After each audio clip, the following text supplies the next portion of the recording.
हम लोग 100 के आसपास की सीटें हम लोग बहुत आराम से जीत रहे हैं।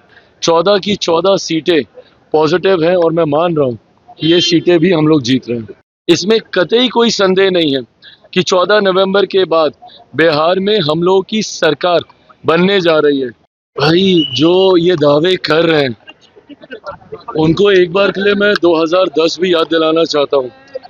2005 में एनडीए की सरकार बनने के बाद जिस तरीके से 2010 में भी इसी तरीके से वोटिंग हुई थी और हम लोगों की सीटों की संख्या बढ़ी थी, तो ऐसे में आज मैं ये मानता हूं जिस तरीके से प्रोकम्बेंसी है, जिस तरीके से डबल इंजन की सरकार के ऊपर जनता का विश्वास बढ़ा है।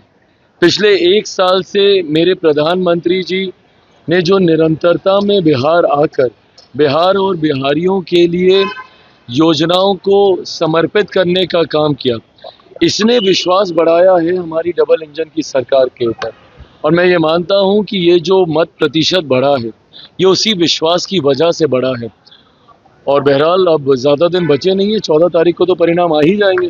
बट जो फीडबैक हम लोग के पास आ रहा है, जितने सर्वेस, जितने रुझान हम लोग के पास आए हैं, इस बात में हम लोग को कतई कोई संदेह नहीं है कि आउट ऑफ 121 सीट्स हम लोग 100 के आसपास की सीटें हम लोग बहुत आराम से जीत रहे हैं।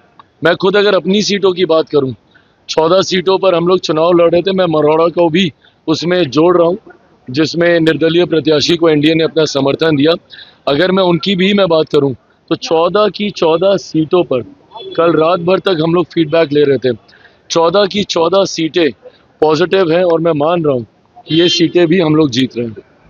आज तेजस्वी यादव ने विजय सिन्हा का वीडियो ट्वीट करके कहा है, उन्होंने कहा है कि 14 नवंबर को ईवीएम निकलने वाला है। ये सारी बातें कहने का मैं समझ सकता हूँ, चुनाव का समय है, उनको भी अपने कार्यकर्ताओं के मनोबल को बढ़ाए रखना है, इसीलिए वो ये सारी बातें कह रहे हैं।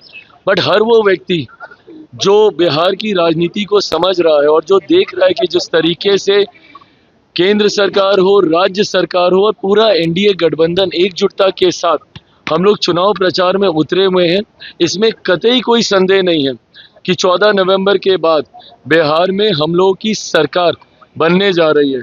और जिन लोगों को वापस से ईवीएम का जिन निकलते हुए समझ में आया, तो ये तो वही लोग हैं ना जो अभी तक ईवीएम को गाली दे रहे थे।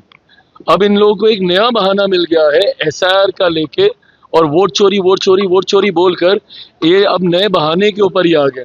बट अभी कुछ समय पहले तक तो इनको ईवीएम का जिन इन्हीं को खाने के लिए निकलता था, इनको लगता था कि उसमें धांधली हो रही है। बहरहाल ईवीएम से जिन निकलेगा जरूर 14 तारीख को, बट वो एनडीए की मजबूत सरकार बनाने के लिए निकलेगा।